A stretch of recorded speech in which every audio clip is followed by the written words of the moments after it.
सर्वात मोठी बातमी शिवसेना ठाकरे गटाचे खासदार ओमराजे निंबाळकर यांच्या अडचणीत वाढ होण्याची शक्यता आहे। त्या संदर्भात एक मोठी बातमी समोर येत आहे। ओमराजे निंबाळकर, कलस पाटील यांच्यासह त्यांच्या 2 अंगरक्षक अशा एकूण 4 जणांवर गुन्हा दाखल करण्याचे आदेश निवडणूक आयोगाकडून देण्यात आले आहेत।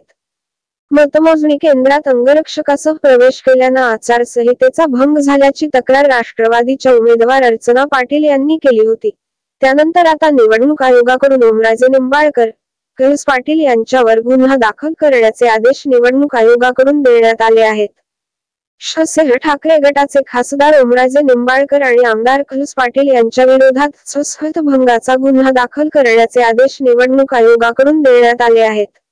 निवडणूक निर्णय अधिकारी तथा जिल्हाधिकारी डॉक्टर सचिन अंबासे यांनी गुन्हा नोंद करण्याचे आदेश दिले आहेत। राष्ट्रवादी काँग्रेस अजित पवार गटाच्या उमेदवार अर्चना पाटील यांनी ओमराजे व कलस पाटील यांच्या विरोधात आचारसंहिता भंगाची लेखी तक्रार केली होती। पोलीस अधीक्षक अतुल कुलकर्णी यांनी चौकशी करून अहवाल सादर केला। त्यानंतर निवडणूक आयोगाकडून या प्रकरणात गुन्हा दाखल करण्याचे आदेश देण्यात आले आहेत।